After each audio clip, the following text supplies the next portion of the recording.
코로나19 비상 특집 전용후의 뉴스 온 시작하겠습니다. 국내 코로나19 확진 환자는 오늘 0시 기준 모두 8,652명입니다.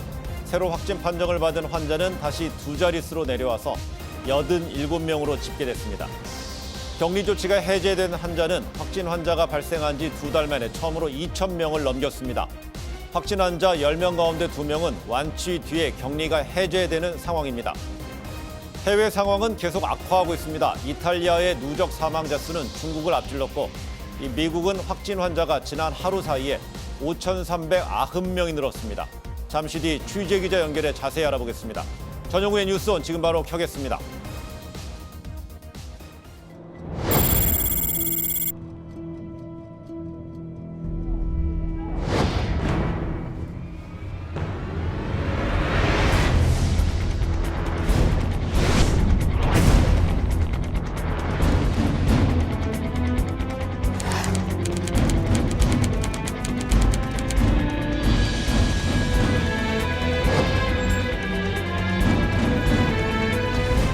So you have remdesivir, and you have chloroquine, and hydroxychloroquine. I think it could be a game changer.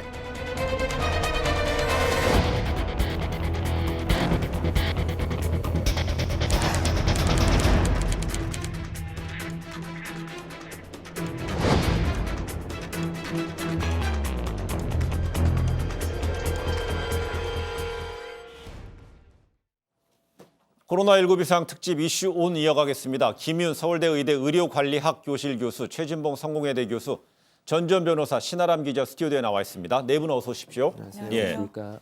네, 코로나19 현재 상황부터 먼저 신아람 기자가 정리해 보겠습니다. 네, 오늘 0시 기준으로 전날보다 확진자가 87명 늘어서 총 8,652명입니다. 네. 어제 세 자릿수였다가 다시 두 자릿수로 줄어들었고요. 완치돼서 격리가 풀린 환자도 2,200명을 넘어섰습니다. 다만 사망자 수도 3명 늘어서 총 94명이고 확진자 중에 사망자를 뜻하는 그 치명률이 1%를 넘은 상태거든요. 네. 특히 80세 이상 고령자의 그 치명률이 10%가 넘어서서 네. 이 부분은 좀 유의해서 봐야 할 부분이고요. 네. 지금 20, 30대 환자가 37% 정도거든요. 3,200명이 넘습니다. 그래서 추가 감염 막으려면 젊은 층의 그런 사회적 거리 두기가 더 필요한 시점이고요. 마지막으로 지역별로 보면 대구 경북 지역에서 47명, 서울과 경기, 인천 등 수도권에서 34명 소규모 집단 감염이 꾸준히 일어나고 있고 공항 검역 절차에서도 1명 더 확진자가 나왔습니다. 네. 이 정부가 코로나19가 해외로부터 유입되는 것을 막기 위해서 22일, 그러니까 오는 일요일 0시부터 유럽발 입국자 전원에 대해서 이 진단 검사를 실시하기로 했다는 소식도 좀 들어와 있어요, 신 기자? 네, 맞습니다. 특별 입국 절차를 도입하고 있기는 하지만 추가적인 조치가 더 필요하다는 판단인 거죠. 네. 특히 증상이 없어서 검역수를 그냥 통과했다가 나중에 확진 판정을 받는 그런 사례들도 나오고 있어서 중대본이 오전에 발표를 했습니다. 네. 이틀 뒤부터 유럽에서 오는 입국자라면 모두 코로나19 진단 검사를 받아야 하고요. 증상이 있는 사람은 검역소 격리시설에서 검사를 받고 증상이 없는 사람도 임시생활시설로 가서 진단 검사를 하겠다는 건데 이 시설이 어디냐라는 질문이 나왔었는데 여러 곳을 확보하고 있다. 그리고 800실 이상 확보하기로 했다는 답변이 나왔습니다. 네, 또한 장기 체류 목적의 입국자에 대해서는 최진봉 교수님, 예. 14일 동안의 자가격리 또는 시설 격리를 한다지요? 그렇습니다. 네. 지금 말씀하신 것처럼 장기 체류를 목적으로 한국을 방문하는 유럽에서 오신 분들 같은 경우에, 그러니까 한국인들 분들, 그러니까 거주지가 있는 분들은 자가에서 14일 동안 격리하도록 조치를 하고요. 만약에 거주지가 결정되지 않은 분들 같은 경우는 시설에서 14일 동안 자가격리를 하게 됩니다. 왜냐하면 혹시나 그 사이에 증상이 나타나면 감염의 우려가 있기 때문에 선제적으로 조치를 취한다고 볼 수 있을 것 같고요. 단기 체류 외국인들 같은 경우에 능동 감시를 강화해서 체류 기간 동안 매일 전화로 증상 여부를 확인하는 그런 절차를 진행하기로 했습니다. 네, 김인 교수님, 우리나라는 네. 입국 제한 대상을 좀 최소화하고 있지 않습니까? 네, 그런데 네. 유럽이 요새 지금 뭐 확산세가 되게 크니까는요. 이런 네, 네. 어떤 정부에 내놓은 조치 초고강수라고 좀 봐도 됩니까? 그리고 대체 효율성은 어떻게 될 거로 봅니까? 이전 조치에 비해서는 훨씬 더 강력한 조치이고 네. 외국에서 들어오는 이제 확진자를 더 많이 찾아낼 수 있어서 네. 우리나라 감염의 확산 속도를 늦추는 데 도움은 되겠지만 네. 뭐 기존 연구나 지금 현재 여러 나라들의 사례를 볼 때 외국에서 입국을 적극적으로 막는 게 결국 감염의 확산을 그 감염의 크기를 줄이는 데는 별 도움이 안 된다. 네. 속도를 늦추는 데는 도움이 되지만 네. 그렇다는 점을 이해하실 필요가 있을 것 같습니다. 그렇습니다. 또 방역 당국이 그 대구에서 이 폐렴 증세를 보여서 이 사망한 17세 A군에 대해서 코로나19 최종 음성 판정을 내렸는데 이 방역 당국은 이 코로나에 감염되지 않은 것이 확실해서 이 부검은 필요 없다는 입장을 보이고 있습니다. 그렇다면 김인 교수님, 네. 부검을 통한 사인 규명 네. 이렇게 되면 쉽지 않은 거로 봐야 될까요? 아니면 지금 이번 사례 같은 경우 부검이 좀 필요한 상황이었으면 어떻게 보십니까? 코로나로 인한 사망인지 여부를 판단하기 위해서는 부검이 네. 필요하지 않은 것 같은데요. 네. 왜 이 학생이 사망했는지를 알기 위해서는 부검이 필요할 것 같습니다. 네. 그리고 특히나 이제 이게 그 고열의 폐렴 증상이 있었음에도 네. 불구하고 코로나19 여부가 확진되지 않았다는 이유로 입원도 못하고 적절한 치료를 받지 못한 상황에서 사망했기 때문에 네. 이게 불가피한 사망이었는지 아니면 제때 치료를 받지 못해서 발생한 사망인지 만약에 제때 치료를 받지 못해서 발생한 사망이라면 현재 우리나라의 의료 체계가 네. 코로나 환자 진료 때문에 밀려서 다른 응급 환자들이 제대로 치료를 못 받고 있는 상황은 아닌지 여부를 네. 판가름하기 위해서 저는 좀 부검을 해야 될 필요가 있다고 생각합니다. 근데 김 교수님, 실제적으로 지금 방역 현장에서 네. 코로나19 환자 때문에 네. 환자 치료 우선이 필요하기 때문에 일반 환자들이 좀 치료에서 순위가 밀리는 경우가 좀 많이 보고가 됩니까? 네, 뭐 여기저기서 그 많은 사례들이 보고가 되고 있는데요. 체계적으로 지금 조사가 이루어지진 않아서 이게 어느 정도 심각한 문제인지 어느 정도 규모의 문제인지는 잘 알지 못하는 상황입니다. 예, 알겠습니다. 이번 사태가 방역에 지금 최우선을 두고 있기 때문에 이후에 이제 병행해서 이 부분에 대해서 이제 한번 매뉴얼이 좀 마련이 돼야 될 거로 보이고요. 지금은 긴박하게 돌아가는 해외 상황을 한번 보겠습니다. 코로나19 확진자가 10,000명이 넘은 미국이 전 세계 모든 국가에 대한 여행 경보를 최고 등급인 4단계, 즉 여행 금지로 격상했습니다.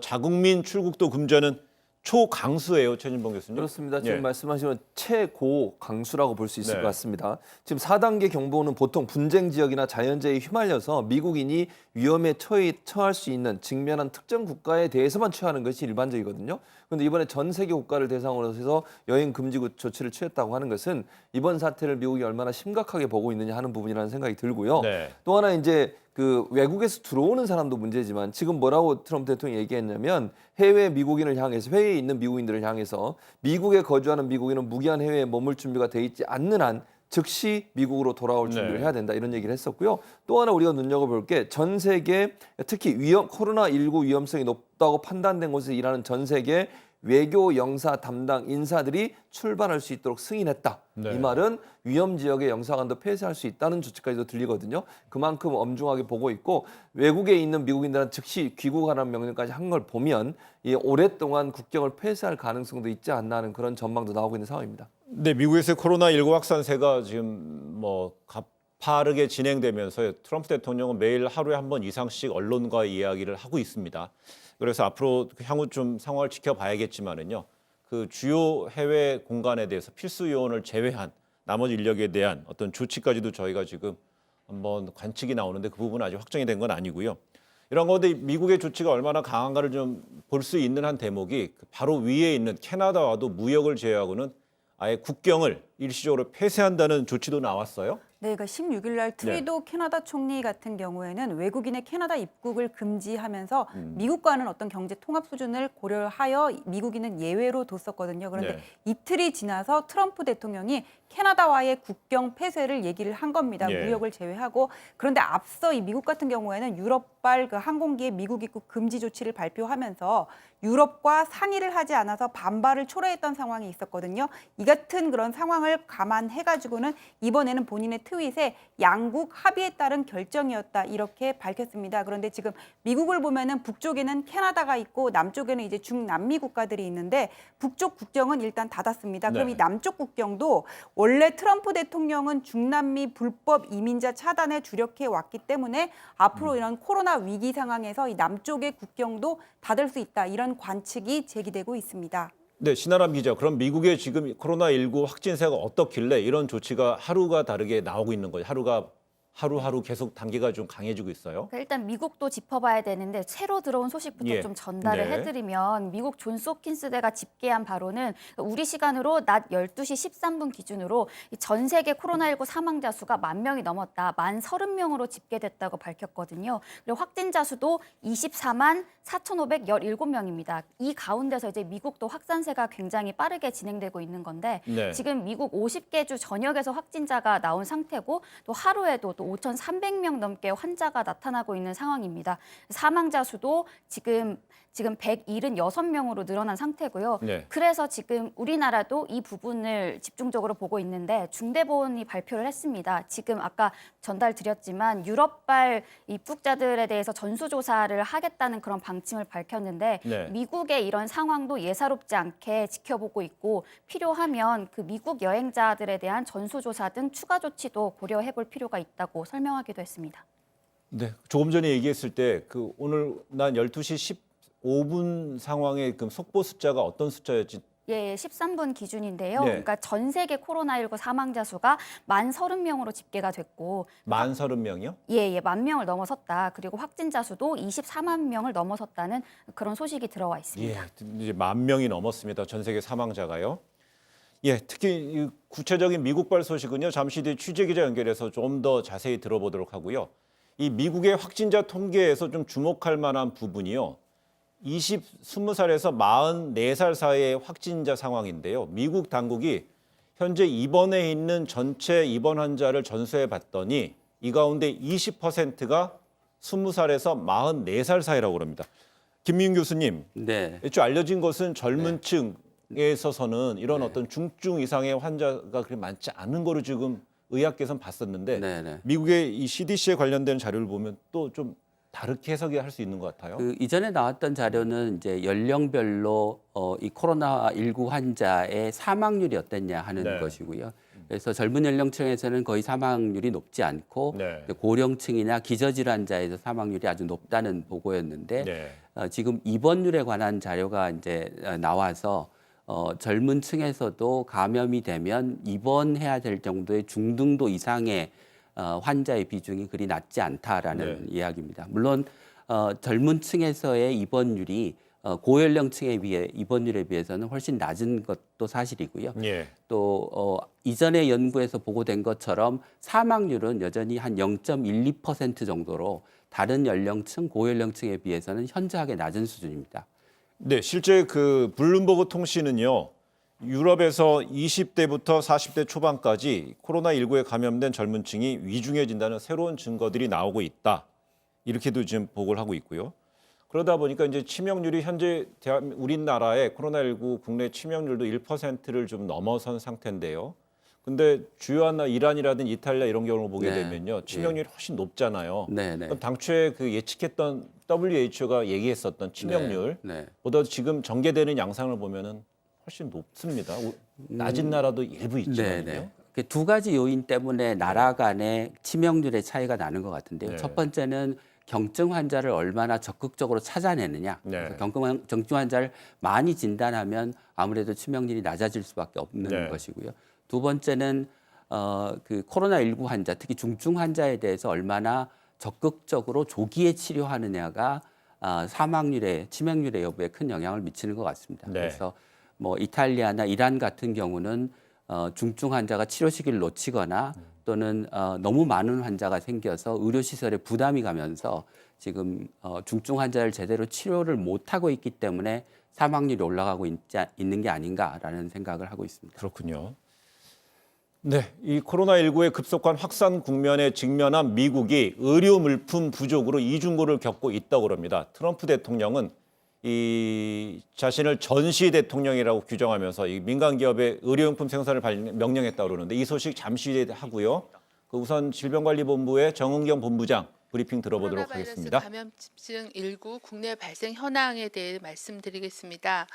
3월 20일 기준으로 총 누적 확진자 수는 8,652명이며 이 중 2,233명이 격리 해제되었습니다.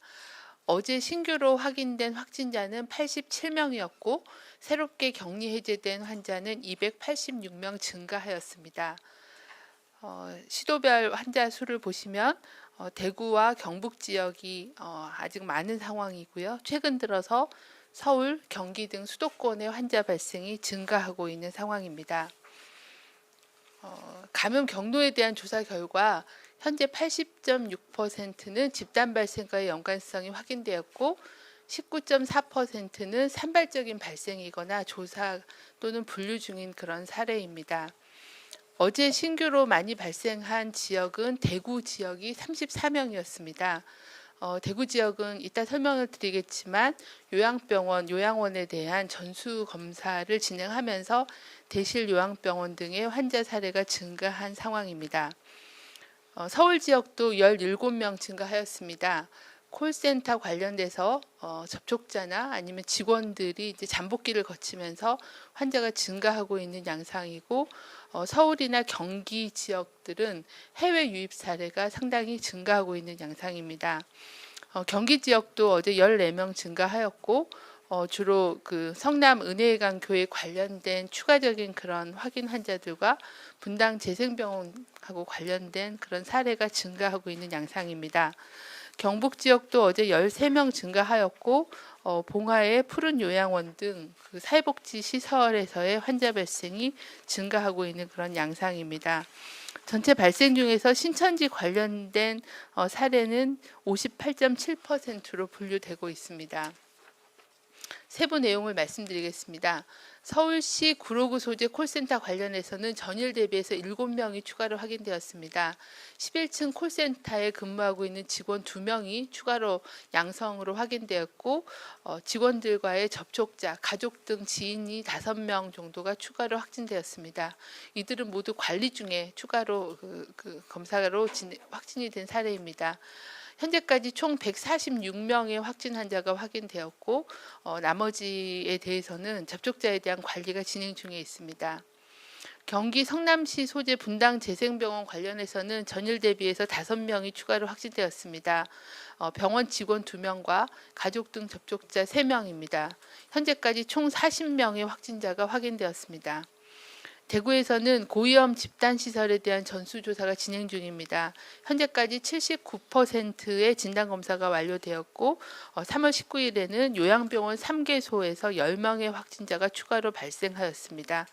현재까지 가장 많은 확진자가 확인된 대실 요양병원에서는 10명의 종사자가 양성으로 확인이 되었고 입원 환자에 대해서는 검사가 진행 중에 있습니다. 추가적인 감염 차단 조치는 진행 중에 있습니다. 최근 들어서 이탈리아, 스페인, 프랑스, 영국, 독일 등 유럽 지역에서 코로나19 환자가 급증하고 있습니다. 또한 최근 인천공항 등의 검역 과정을 통해서 또는 입국 후에 지역사회에서 발생한 해외 입국자 확진 사례가 증가하고 있습니다. 3월 22일부터는 유럽발 입국자에 대한 관리를 강화할 예정입니다. 지난 3월 19일부터는 특별 입국 절차를 확대하여 추진하였고 검역 과정에서 확진자가 증가하고 있는 것에 따라서 국내 입국 후의 관리를 좀 더 강화하기 위한 조치를 준비하고 있습니다. 유럽발 입국자 전원에 대해서는 건강상태 질문서와 발열 확인을 토대로 유증상자와 무증상자를 구분하여 별도로 지정된 시설에서 코로나19 진단검사를 실시하겠습니다. 진단검사 결과 양성으로 확인된 경우는 중증도에 따라서 격리병원 또는 생활치료센터로 이송하여 치료하며 음성인 경우에는 내국인과 장기체류 외국인의 경우에는 14일간 국내 거주지에서 자가격리를 원칙으로 하고 거주지가 없는 경우에는 시설격리를 실시하겠습니다. 단일 체류 외국인은 체류 기간 동안 능동감시를 통해 철저히 관리하겠습니다. 모든 입국자에 대한 해외 여행력 정보는 DUR, ITS, 건강보험, 수진자 자격 조회 시스템을 통해서 의료기관에 제공하고 진료 시 참고할 수 있도록 병원 내에 감염을 예방할 수 있도록 정보를 제공하고 관리하도록 하겠습니다. 해외 여행자에 대해서 각별히 주의를 당부드립니다. 가급적 시급하지 않은 해외여행은 연기하거나 취소하여 주시길 바랍니다. 현재 전 세계적인 코로나19의 유행이 확산되고 있고 동남아시아, 아프리카, 남미 등 전 그 대륙으로 유행이 확산되고 있는 상황입니다. 또한 많은 국가에서 또 입국 금지나 또 입국 후에 격리 조치 등을 취하고 있는 상황이기 때문에 가급적 그 시급하지 않은 해외 여행은 연기하거나 취소하여 주실 것을 당부드립니다. 혹시라도 해외 여행을 할 경우에는 손 씻기, 개인 위생을 철저히 해주시고 특히 밀폐된 다중시설이나 의료기관 방문을 자제해 주시길 바랍니다. 입국하실 때에는 의심 증상을 반드시 검역관에게 자진 신고해 주시고 검역 조사를 받아 주시고 검역 조사를 할 경우에 유증상자로 분류된 경우는 저희가 진단 검사를 시행하고 있습니다. 자가관리 앱 설치 등 특별 입국 절차를 준수해 주시기 바랍니다. 입국 후에는 유럽발 입국자는 저희가 자가격리 관리를 하겠다고 말씀드렸기 때문에 검역 및 방역 당국의 조치에 따라 주시길 바랍니다. 이외 지역의 입국자도 14일간 가급적 자택에 머무르며 사람과의 접촉을 최소화해 주시길 바랍니다. 의심 증상이 나타날 경우에는 1339 콜센터를 통해 반드시 선별진료소에서 진료를 받으시기를 당부드립니다. 최근 들어 종교시설, 집단시설, 다중이용시설, 요양병원 등 의료기관을 중심으로 한 유행이 지속되고 있습니다. 대구 신천지 교회의 환자 수가 급격히 감소하는 걸로 보이지만 수도권을 중심으로 한 집단 사례 또는 지역사회 감염 사례의 발생이 계속 증가하고 있는 그런 양상입니다. 저희가 볼 때는 해외로부터 들어오는 입국 환자로 인한 위험이 있고 또 국내에도 경증 환자들로 인한 전파가 우려가 되고 있습니다.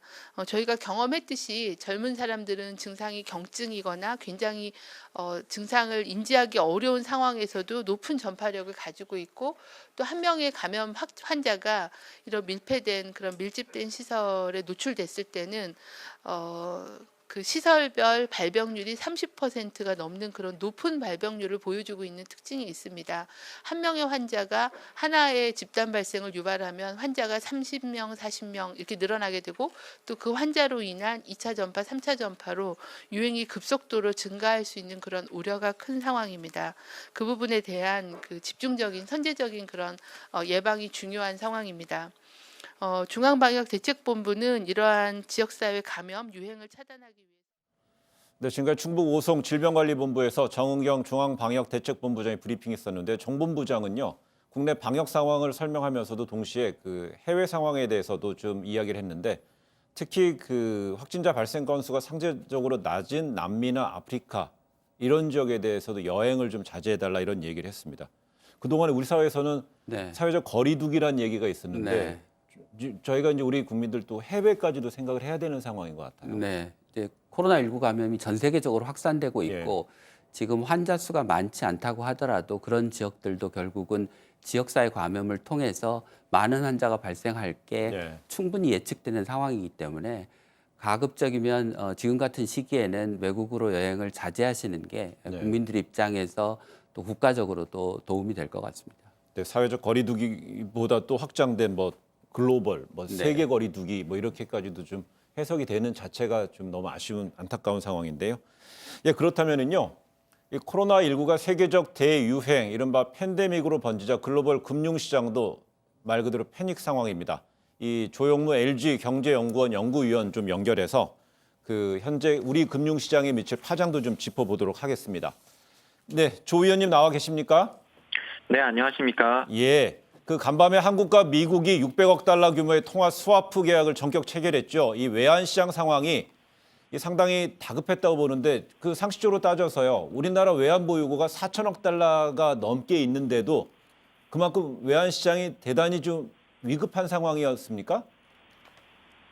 말씀하신 것처럼 외환 보유고가 4천억 달러 수준에 달하기는 했었지만 사실은 특정 국가가 외환 상황이 악화되고 그것이 외환 위기로 번질 것이라고 하는 전망이 확산되게 되면 사실은 1, 2천억 달러 정도의 외환 보유고가 소진되는 것은 사실 그렇게 오래 걸리지 않습니다. 그러한 면에서 이번에 맺어진 한국과 미국 간의 통화 수합은 규모 자체는 600억 달러 정도이지만 필요하다면 미 연준, 미국의 중앙은행이 한국에 달러화를 직접적으로 제공할 수 있다라고 하는 가능성을 열어주었다라고 하는 점에서 예. 어제 1,300원 돌파에 대한 우려까지도 나왔었던 우리나라 외환시장이 안정을 찾는 데 크게 기여한 것으로 평가가 됩니다. 예. 그렇다면 이제 환율이 올라가고요. 그렇게 되면 또 외국인들이 주식을 우리 주식시장에서 팔고 또 이것이 추가 하락으로 이어지는 악순환에 그러면 뭐 섣부른 그 판단일 수 있지만 무슨 어느 정도 도움이 될 수 있을 것으로 지금 시점에서는 예상하시나요?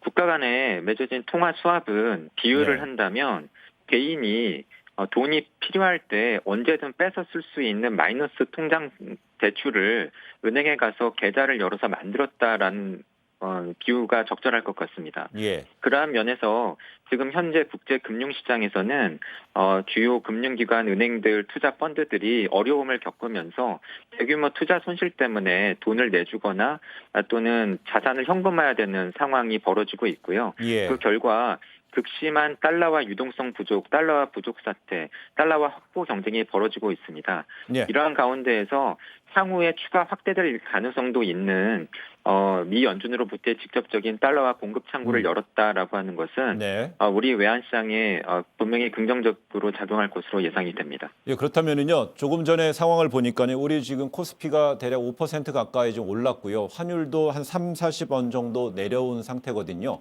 그렇다면 이 통화 수합 600억 달러 규모의 이런 통화 수합 체결이 우리 주식 시장에 지금 반영되고 있는 거는 대단히 긍정적인데 이 정도는 좀 예상을 할 수 있었습니까?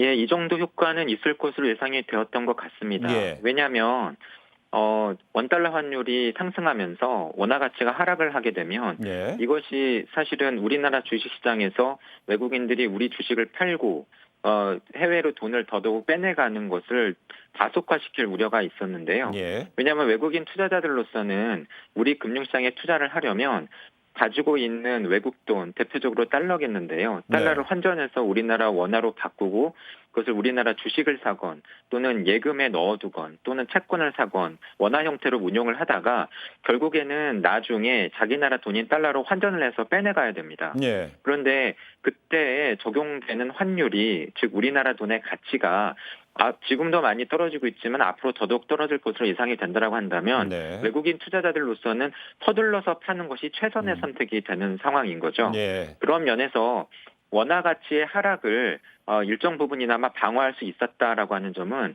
우리 주식시장에서 외국인들이 덜 빠져나가게끔 만들고 예. 서둘러서 우리 주식을 파는 것을 제어하면서 우리 주식시장에도 긍정적인 영향을 미치고 있는 것으로 보입니다. 예, 그렇다면은요. 오늘 또 이제 밤에 열릴 뉴욕 뉴욕 주식시장도 봐야 되지 않습니까?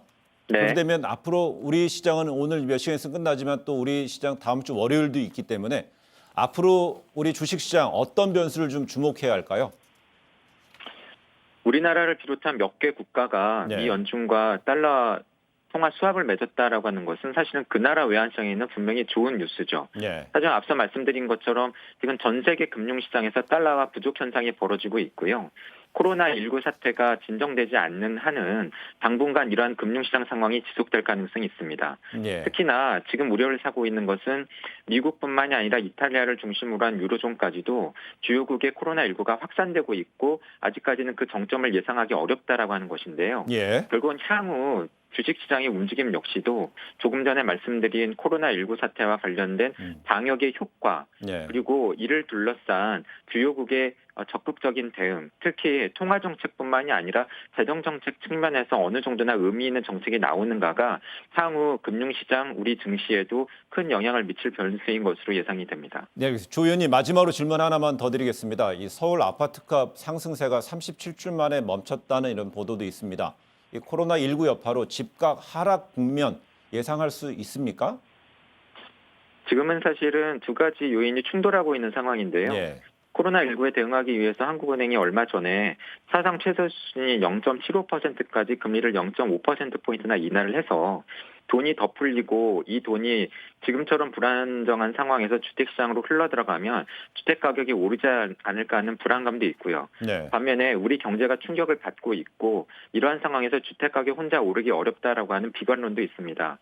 하지만 그동안에 꾸준히 강화되어져 왔던 대출 규제라던가 주택시장 역시도 큰 틀에서는 매크로 변수의 영향을 받지 않을 수 없다라고 하는 점을 감안을 하면 네. 아무리 안전자산으로서 부각이 된다고 하더라도 네. 주택가격 혼자 금리 인하 때문에 오르는 상황을 예상하기는 쉽지 않아 보입니다. 알겠습니다. 네, 오늘 전화 연결 감사하다는 말씀드리겠습니다. 고맙습니다. 네, 감사합니다. 네, 지금까지 조영무 LG경제연구원 연구위원과 연결해서 좀 우리 금융시장 상황 좀 짚어봤습니다. 좀 전에 브리핑 전에 최진봉 교수님, 예. 트럼프 대통령이 전시 대통령을 자처하면서요 민간 기업의 의료용품 생산을 또 독려했다면죠? 그렇습니다. 예. 말씀하신 것처럼 트럼프 대통령 본인이 전시에 지금 준하는 상황이 대통령이다 이런 얘기를 했습니다. 그러면서 국방물자 생산법을 발동하겠다 그랬습니다. 국방물자 생산법이라고 하는 것이 방금 지적하신 것처럼 국방, 에너지, 우주, 국토안보를 지원하기 위해 대통령에게 주요 물품의 생산을 촉진하고 확대할 수 있도록 광범위한 권한을 부여하는 그런 법입니다. 네. 그래서 특정 회사에 대해서 어떤 물품을 생산하라고 지시할 수 있게 돼 있는 그런 법안이기 때문에 이 법이 이제 발동이 되게 되면 다양한 형태의 필요한 물자들, 예컨대 마스크라든지 손세정제라든지 인공호흡기 같은 기타 물품들을 생산 속도를 높이도록 지시할 수 있는 권한을 갖게 되는 것인데요. 지난 1950년 한국전을 지원하기 위해서 만들어진 법으로 현재까지 유지되고 있고 이번에 이 법이 발동이 되게 되면 민간 기업에 대해서 미국 정부가 조금 더 강하게 네. 물품 생산을 독려할 수 있을 것으로 보여집니다. 네. 트럼프 대통령은요 또 현지 시간으로 어제 이 코로나19 치료제에 대해서도 언급을 했습니다. 잠시 들어보시겠습니다. So chloroquine or hydroxychloroquine. Now this is a common malaria drug. It's also a drug used for strong arthritis. And it's shown very encouraging, very encouraging early results. And we're going to be able to make that drug available almost immediately. So you have remdesivir, and you have chloroquine and hydroxychloroquine. So those are two that are out now, essentially approved for prescribed use. And I think it's going to be very exciting. I think it could be a game changer, and maybe not. 예, 트럼프 대통령은 이처럼 고무적인 임상 실험 결과가 나왔다 이렇게 언급하면서요. 언급한 게 클로로킨이라는 말을 하는데요. 김인 교수님, 클로로킨 어떤 물질이고 약입니까? 말라리아를 치료하는 데 쓰는 약입니다. 예. 예. 잘 아시는 것처럼 이제 코로나19가 새로 나온 바이러스라 이 바이러스에 대한 치료제가 없기 때문에 네. 대체 치료제를 이제 의학계에서 찾고 있고 그 대체 치료제가 다른 이제 항바이러스 제제나 이 클로로킨처럼 말라리아에 쓰는 약인데 네. 이전에 다른 이제 바이러스 감염에 썼을 때 효과가 있었던 경험이 있어서 네. 이게 코로나19에도 효과가 있는지를 조사해 보고 있는 시험해 보고 있는 단계라고 생각합니다. 근데 이 만약에 클로로킨이 그 코로나19 환자들한테 네. 효과를 본다면은 네. 생산량은 충분한 건가요? 뭐 쉽게 생산할 수 있는 오랫동안 쓰여 왔던 약이기 때문에 예. 쉽게 생산할 수 있는 약이라고 생각합니다. 그런데 트럼프 대통령의 멘트에서 보셨듯이 지금 뭔가 확정적인 결과가 나왔다기보다는 네. 이게 그냥 여러 가지 가능한 대안 중에 하나이니 예. 그걸 검토해 보자 이런 정도의 뉘앙스가 아닌가 싶습니다. 미국 대통령이 게임 체인저, 게임을 바꿀 수 있는 분수령에 대한 체인저 얘기를 했기 때문에요. 조금 관심이 좀 모아지고 있습니다. 지켜봐야 될 것 같습니다. 네, 미국이 이 자국민들에게 해외 여행을 아예 하지 말 것을 이제 권고했다는 소식 잠시 전해 드렸는데요. 이 코로나19 확산을 막기 위해서 전 세계 모든 국가들에 대해서 여행 금지 경보를 내린 겁니다. 이 보도국 연결해서 관련된 내용 좀 자세히 들어보겠습니다. 이혜원 기자, 미국이 여행 경보를 최고 등급으로 격상한 것이죠? 네, 미국 국무부가 현지 시간 19일 자국민들에게 전 세계 모든 국가에 대한 여행 금지 권고를 내렸습니다. 지난주 모든 국가에 3단계 여행 재고 경보를 내렸는데 최고 등급인 4단계로 높인 겁니다. 해외에 사는 미국인들에겐 즉시 귀국하라는 공지도 했습니다. 국무부의 여행 경보는 강제력이 없는 권고 사항입니다. 다만 전 세계를 대상으로 여행 금지 경보를 내린 건 전례가 없는 일이라서 강한 경고 메시지가 될 걸로 보입니다. 미국은 앞서 중국과 유럽 26개 나라에서 오는 사람들의 입국을 막았습니다. 네, 아무래도 미국 내에서 코로나19 감염 환자가 이제 크게 늘고 있다는 게 이번 조치의 배경이겠죠? 그렇습니다. 미국 내 확진자는 이제 14,000명을 넘었습니다. 네. 하루 만에 4,700명 넘게 추가로 확진 판정을 받았습니다. 지난 10일 확진자가 1,000명대에 진입한 후 열흘 만에 10배 이상 늘어난 겁니다. 사망자도 하루 만에 50여 명 늘어 200명이 넘었습니다. 최소 3,000명이 감염된 미국 뉴욕시는 자택 대기 명령도 검토 중입니다. 유엔 같은 국제기구가 몰려있는 등 세계 금융의 중심지인 뉴욕은 인구 850만 명이 밀집해 있습니다. 감염 환자가 빠르게 늘 수 있다는 우려가 나옵니다. 미국 캘리포니아주는 이미 전 지역 주민 4천만 명에 대해 외출하지 말고 집에 있으라는 외출 금지령을 내렸습니다. 네, 미국의 여당인 공화당이 이번 사태 대처 방안으로 자국민들에게 현금을 지급하는 방안, 구체적으로 법안, 법제적으로까지 검토하고 있죠? 네, 집권당인 공화당은 코로나19에 대응하기 위해 1조 달러, 우리 돈 1,280조 원 규모의 긴급 예산 법안을 마련했습니다. 통과가 되면 미국민 성인 1명당 1,200달러, 어린이는 1명당 500달러를 제공하게 되고 개인 소득이 7만 5천 달러 이하인 사람이 대상입니다.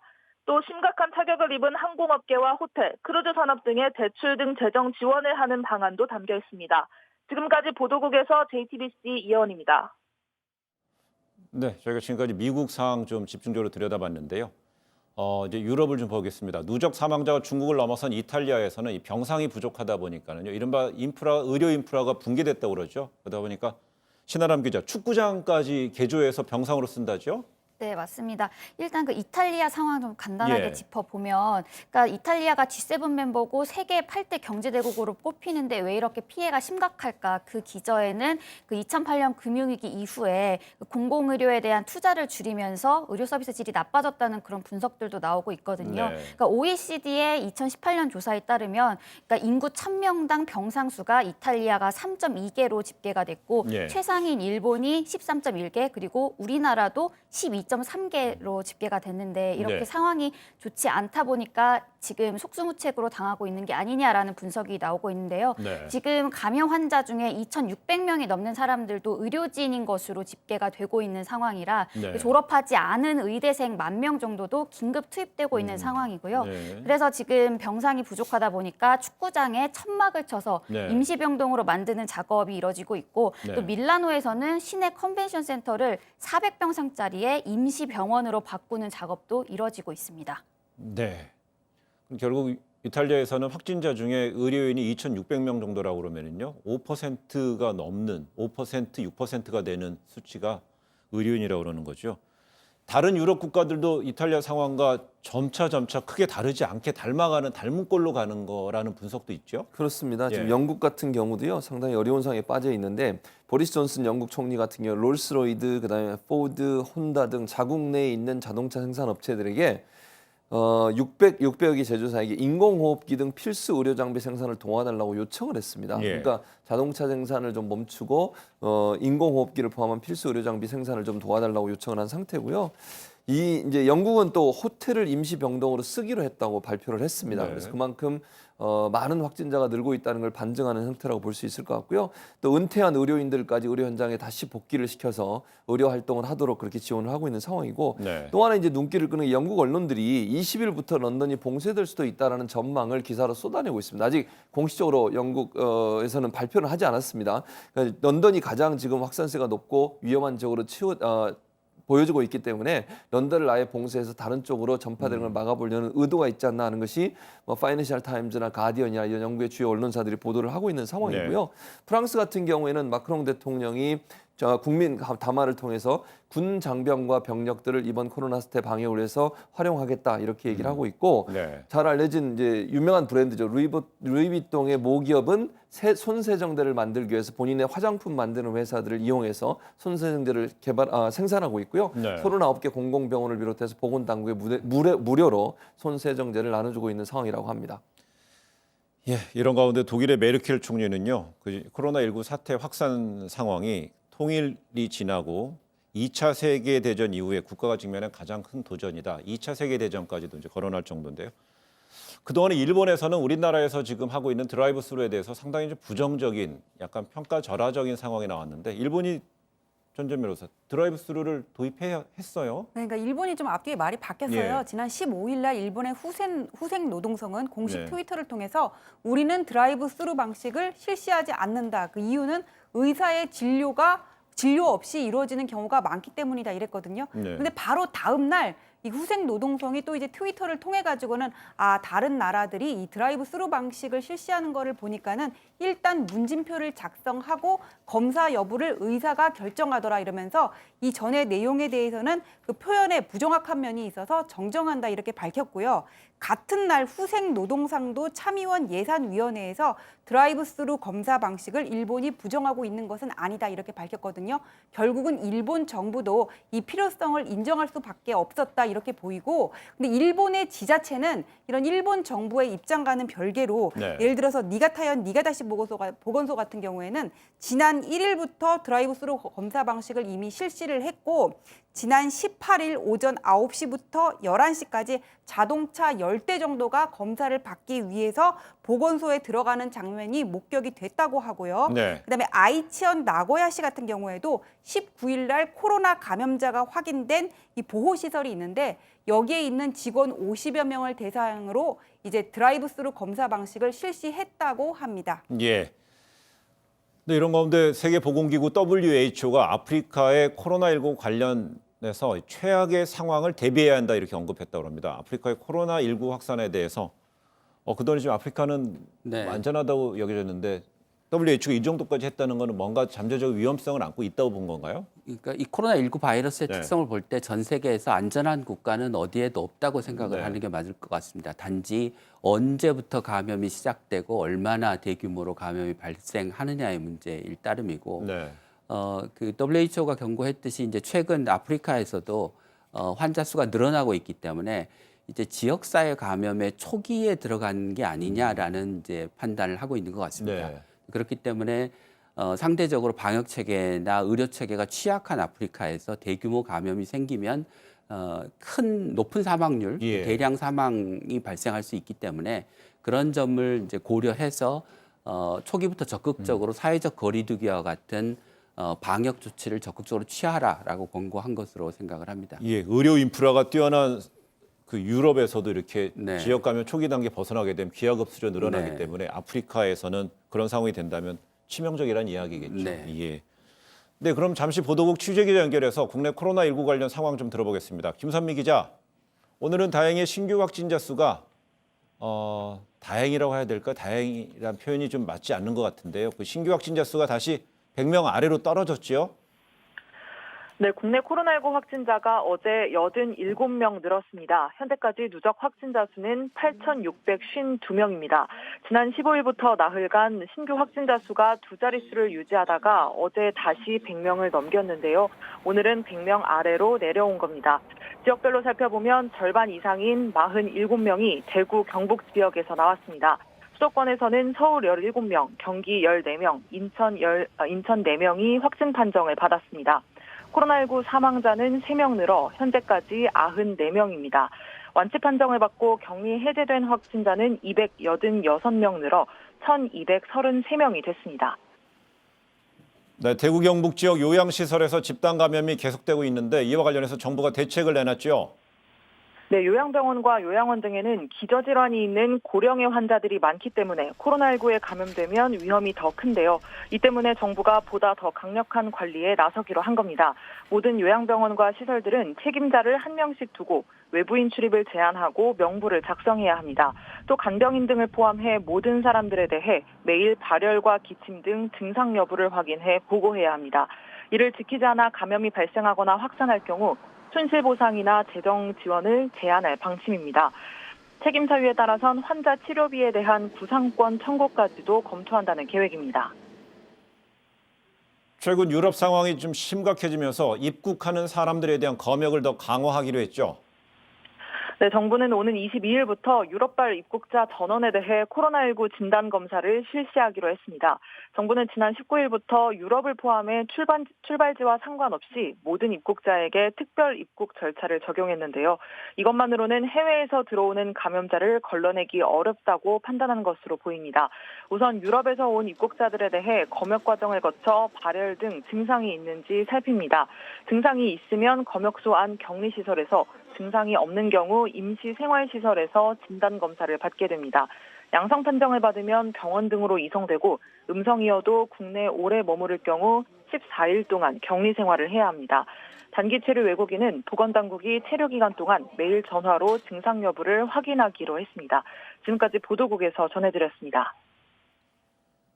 네, 미국 드라마 로스트로 유명한 한국계 배우입니다. 데니얼 대 김이 코로나19 확진 판정을 받았습니다. 그러면서 그런 사실을 밝히면서 이 동양인에 대한 혐오와 인종차별을 멈춰달라 이렇게 강한 이야기를 했습니다. 네, 이제 한국계 유명 배우입니다. 이제 데니얼 데김이 이제 뉴욕에서 TV 시리즈를 촬영을 하다가 코로나로 인해서 촬영이 중단됐어요. 그래서 이제 가족이 있는 하와이로 가기 위해 비행기를 탔는데 이 기내에서 뭔가 증상을 느낀 겁니다. 그다음에 이제 호놀룰루 공항에 내려가지고는 검사를 해봤더니 확진 판정이 나온 거예요. 그래서 지금 이제 격리 상태라고 하는데 본인의 SNS를 통해서 내가 코로나 확진 판정을 받았다는 사실을 알렸고, 이분이 여기서 특히 강조를 했던 거는 나는 동양인이지만 중국에서 감염된 것이 아니라 미국에서 감염된 것이다. 뉴욕에서 감염됐다. 이렇게 밝히면서 부디 동양인에 대한 혐오와 인종차별을 멈춰달라 이렇게 호소를 했다고 하는데, 바이러스가 인종이나 성별을 가리는 건 아니죠. 코로나 위기가 터진 이후 세계 각국에서 동양인들에 대한 어떤 차별성 발언이나 혐오가 이어졌다고 하는데, 이런 데니얼 데김의 호소를 좀 새겨 들었으면 합니다. 네, 데니얼 데김이 우리가 힘을 모아 이겨낼 수 있다는 희망을 갖자 이렇게 얘기했다고요. 네네. 예, 그렇습니다. 근데 지금 세계 곳곳에 우리 국민들 그 해당 국가에서 이 고립되거나 또 이 억류되는 사안도 계속 있는데, 그러다 보니까 국내로 급히 귀국하려고 해도 현재 항공권을 구하지 못하거나 이 비싼 항공권 때문에 발이 묶이는 사례가 좀 계속 있는 것 같아요. 이게 뭐 선진국이든 그렇지 않은 국가든지에서 좀 계속 일어나는 것 같아요. 그렇죠. 예, 왜냐하면 이제 노선들을 많이 줄이고 있어요. 네. 항공업계들이 승객이 별로 없잖아요. 이동도 별로 안 하고 이러다 보니까 노선을 줄이다 보니 결국 노선이 줄어드니까 표를 구하기가 어렵게 된 거죠. 그러니까 갑자기 지금 많은 사람들이 우리나라 같은 경우도 외국에 있는 유학생들 이런 분들이 한국에 들어오고 싶어 하세요. 왜냐면 여기 좀 확산세가 점점 커지고 있고 우리는 좀 확산세가 줄어들고 있는 상황 아니겠습니까? 그래서 뉴욕에서 인천 오기 위해서 이제 미국에 거주하는 분들 같은 경우에 최근에 한 380만 원 정도까지 가격이 올라갔다고 합니다. 보통 한 150에서 180만 원 정도면 왕복 티켓을 살 수 있는데 이게 거의 2배 이상 올랐다고 볼 수 있고요. 유럽에서 공부하고 있는 유학생도 이런 얘기를 전해왔는데 보통 800유로 정도 한국에 들어올 수 있는 그 비행기 티켓을 살 수 있었는데 지금은 약 2,000유로까지 올랐다고 합니다. 네. 그러니까 엄청나게 많이 올랐죠. 이건 결국 비행 노선이 줄어들기 때문에 오려는 사람은 많은데 탑승할 수 있는 비행기 항공기가 제한되다 보니까 결국 가격이 올랐다고 볼 수 있을 것 같고요. 만약 이게 장기화된다고 하면 정부가 전세기를 띄워서라도 필요한 우리 교민들이나 아니면 유학생들이 오고 싶어하는 사람을 데려오는 전략 또는 전술도 필요한 상황이 아닌가 이런 생각이 듭니다. 네, 우리 국민들 모두 한 마음으로 코로나19의 지금 방역에 지금 함께 하고 있는데 이런 가운데 총선 날짜도 다가오고 있습니다. 이 중앙선거관리위원회가 4.15 총선 당일에 이 투표소에 오는 모든 선거인은 투표를 하러 가시는 모든 분은 반드시 마스크를 착용하도록 운영 방침을 마련했다는 소식이 있네요. 네, 맞습니다. 네. 총선이 이제 한 달도 남지 않았는데도 투표권은 행사를 해야 되니까 투표소에 가는 선거인들은 마스크를 반드시 써야 하고요. 만일 쓰지 않았다면 임시기표소를 쓰거나 마스크를 따로 배부하는 방안을 검토하고 있고 그리고 또 줄 간격을 1m 이상 유지를 해야 되고 또 여러 가지 방역 작업이 이뤄질 건데 일단 궁금한 점이 그러면 코로나19 확진을 받았거나 아니면은 생활치료센터에 있는 사람들은 어떻게 투표를 할까에 대한 궁금증에 대해서도 밝혔는데 밝혔는데요. 네. 일단 확진 판정을 받았으면 거소투표를 신고를 하고 네. 병원이나 생활치료센터 자택에서 거소투표를 할 수 있고요. 네. 그리고 또 생활치료센터에 있는 분들은 또 특별 사전투표소를 생활치료센터에 설치를 해서 일정 시간 운영할 수 있도록 하겠다는 방침을 네, 밝혔습니다. 그렇다면 자가격리 중인 분에 대한 대책도 나왔습니까? 그러니까 병원이나 자택에 있는 경우에 대해서는 대책 마련을 위해서 관련 부서와 논의를 이어가고 있다고 조만간 또 말했습니다. 발표가 되겠군요. 예. 네, 김인 교수님, 네. 투표소에 가면 우리 흔히 이제 보이는 게 길게 늘어선 줄이잖아요. 네, 그래서 네. 이제 중앙선관위에서는 마스크를 끼고 나오세요 네. 하고 나왔잖아요.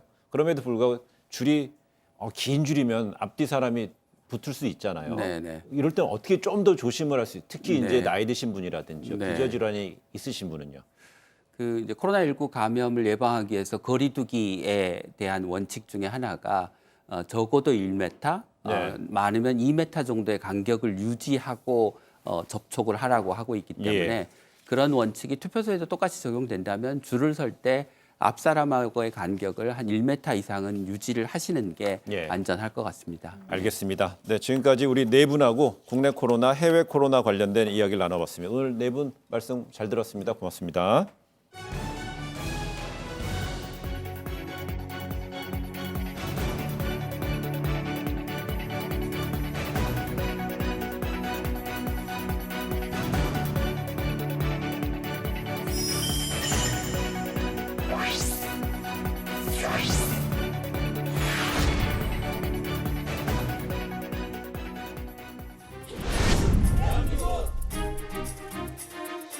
저는 언제 터질지 모를 금융위기 대참사를 막기 위해서 대통령과의 영수회담을 제안한 바가 있으며 문재인 대통령과 각 당은 저희 요청에 저희 제안에 대해서 신속히 응답해 주시기를 바랍니다.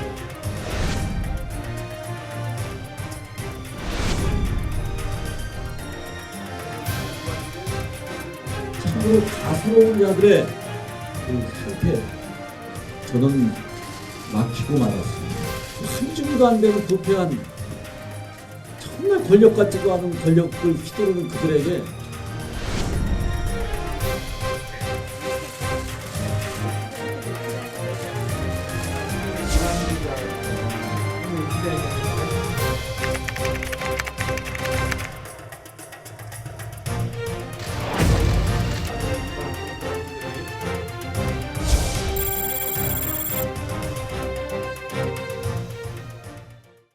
편집 없는 날선 토크의 진술 라이브 썰전 시간입니다. 김종배 시사평론가, 김영우 의원 나와 있습니다. 두 분 어서 오세요.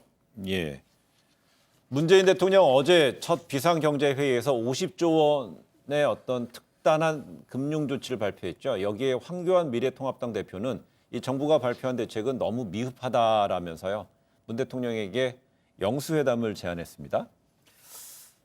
뭐 대통령이 일단 이런 그 비상경제회의 한 거는 다행이죠. 이게 뭐 2009년 금융위기 이후에 처음이라고 그래요. 근데 이제 50조 원의 금융조치 필요하다고 그랬는데 결국 뭐 대출 주로 이제 금융기관을 통한 이런 그 금융 지원이 얼만큼 좋은 효과를 발휘할지 이제 두고 봐야 되겠습니다. 그러나 필요합니다. 네. 필요하고요. 또 한미 통화 수합 후 체결된 것은 천만다행이다 이런 생각이 드는데 어쨌거나 한 가지 덧붙이자면은 경제가 어려울 때는 가장 어려운 분들이 이제 사회적인 또 경제적인 취약계층인데 예. 결국 정책에 있어서 가장 중요한 것은 제한된 이 재원을 적재적소에 실현하는 거 아니겠습니까? 그리고 우선순위를 잘 정하는 일이 필요하겠다.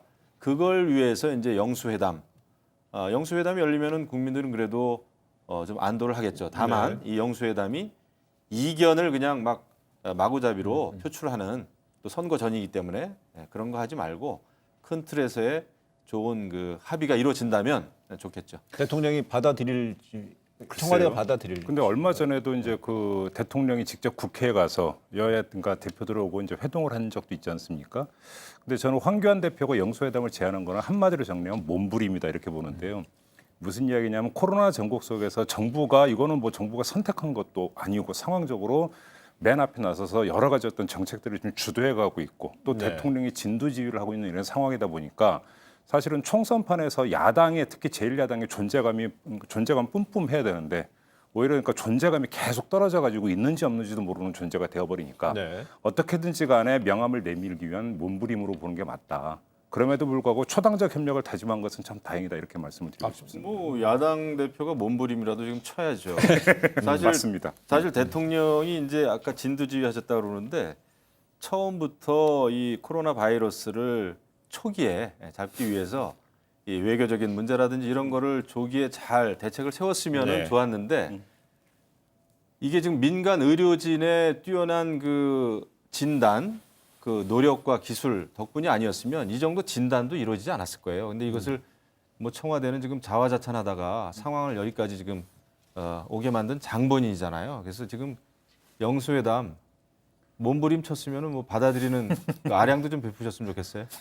못할 게 뭐 있겠어요 지금 이 마당에. 뭐 임기 첫 그 비상 경제 조치 회의도 했고요. 네. 또 앞서서 노동계, 경영계 모든 쪽에서 모여서 한 회의도 또 사상 처음이었고요. 원탁회의에서. 원탁회의도 처음 했어요. 그렇습니다. 근데 지금 대신에 지금 총선 얼마 안 남긴 상태에서 황교안 제1야당 대표는 총선 후보고요. 또 상대가 있잖아요. 그렇습니다. 그런 상황에서 그러면 영수회담, 그러니까 영수회담이란 표현 대신에 그 대통령과 제1야당 대표가 만나는 거 아무 제약이 없을까요? 그러니까 일단은 만약에 만나야 된다면 그거는 황교안 대표만 따로 만날 수는 없는 일이고요. 네. 그러니까 그 뭐 다른 어떤 정당 대표들하고 이제 같이 만나야 되는 것이고 더 중요한 것은 이런 것 같아요. 지금 이게 국론이 분열이 돼서 일단 국론을 모으고 그래서 합심을 하는 모습을 보여줘야 되는 상황이냐, 네. 아니면 뭔가 어떤 그 행정 조치가 신속히 집행돼야 되는 국면인가에 따라서 그 테이블의 필요성은 달라지는 거거든요. 네. 그러니까 아주 단순하게 하나의 예만 들면 지금 뭔가 신속하게 집행을 해야 되는데 이게 국회를 거쳐가야 돼요.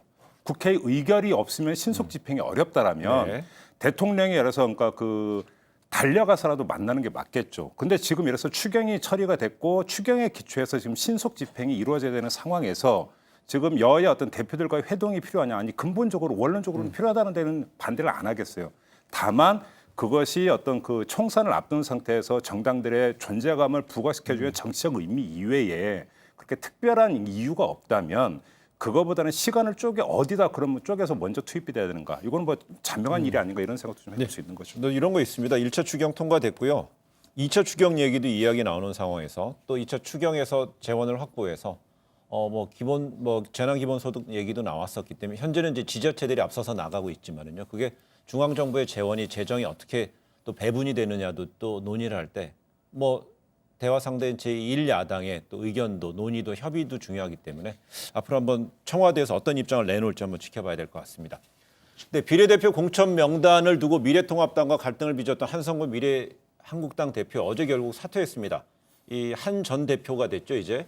근데 황 대표를 비롯한 이 통합당 지도부를 비난을 했는데요. 그 용어가 표현이 상당히 강하다는 이야기도 있어요. 참으로 가소로운 자들이라고 이렇게 표현을 했거든요. 그러면서 한 줌도 안 되는 야당의 권력을 갖고 그 부패한 권력이 참으로 보여주고 싶었던 개혁을 막아버리고 말았다. 예.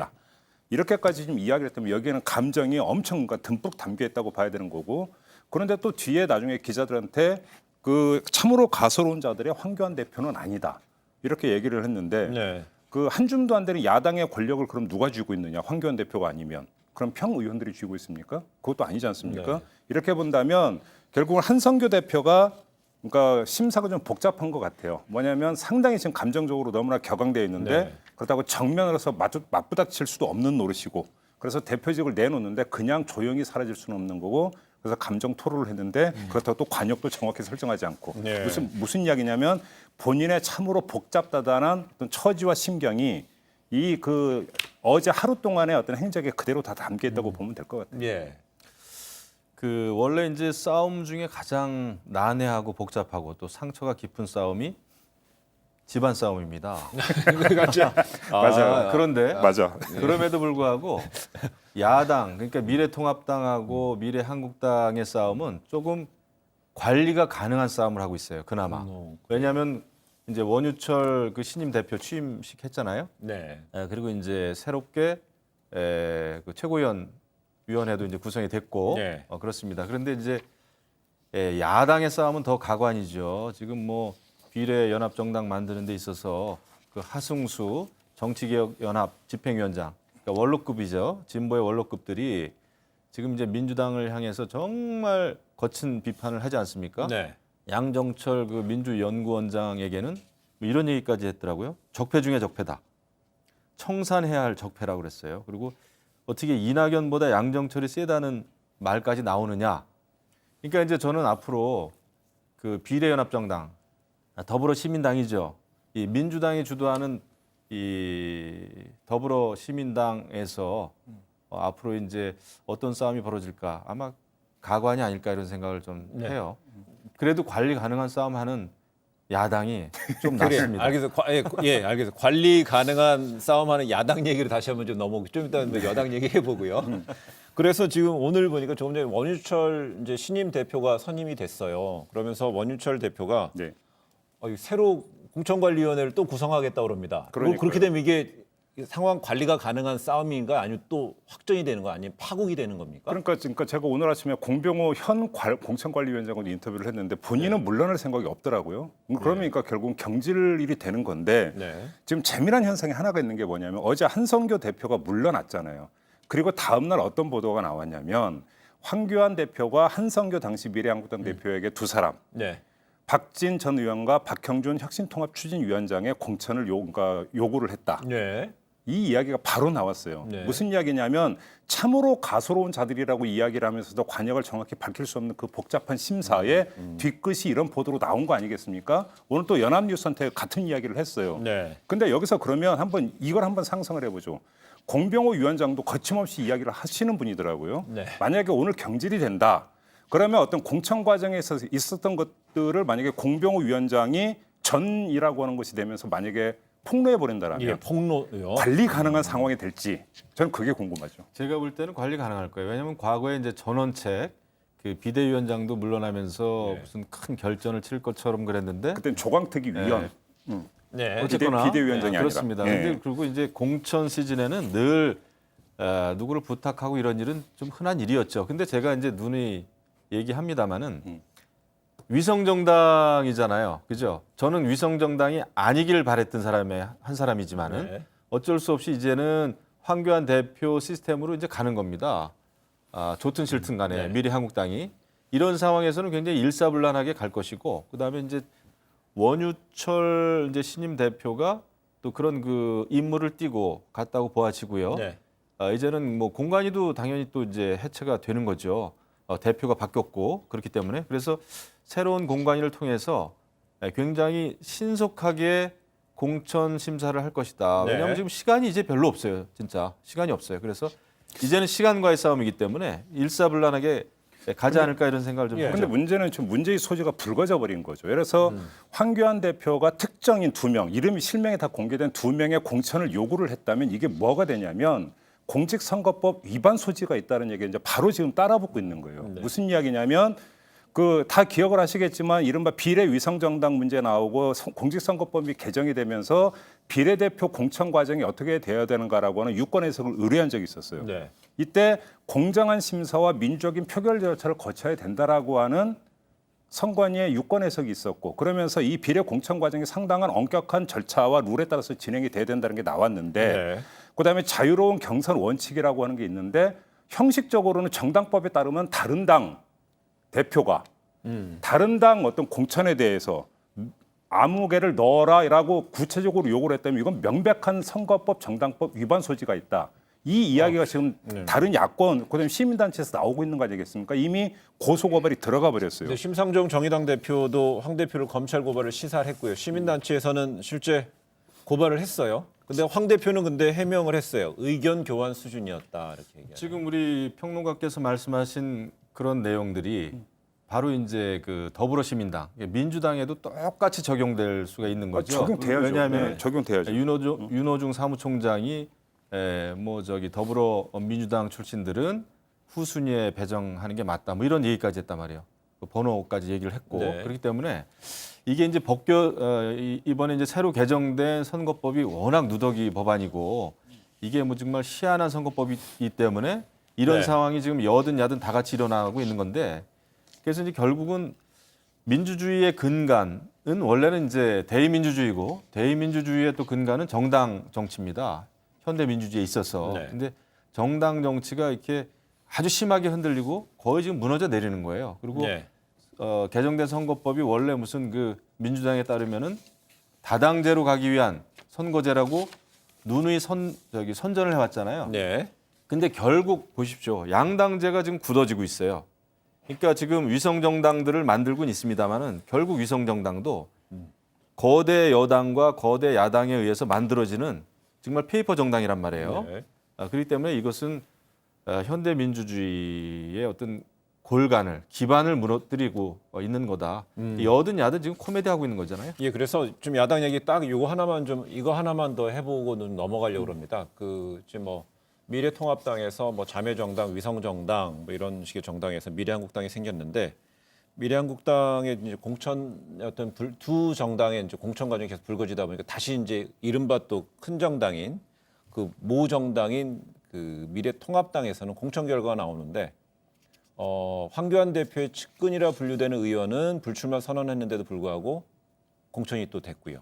또 이런가 하면 또 뭐 친박의 핵심 위원이라는 인물들은 또 경선에서 낙선하고 또 이 과정에 또 한 인물은 또 뭐 유서 성격의 메모지로 남겨놓고 잠적했다가 또 발견되고 되게 지금 이래서 저 김영우 의원이 진단한 대로 상황 위기 관리가 가능한 상황인지 제1야당의 상황이 어떤지 한번 관전평은요? 그러니까 이제 현상적으로는 어떤 식으로든지 간에 봉합이 되고 선거까지 가겠죠. 근데 중요한 것은 내연하는 게 문제면 그런 장면 하나하나를 지켜보는 유권자들이 어떤 생각을 할지가 사실은 가장 중요한 문제 아니겠어요. 그 상태에서 첫째 투표장에 나올 것인지 두 번째 투표장에 나온다라면 어디를 선택할 것인지 이거는 지금 아무도 모르는 거예요.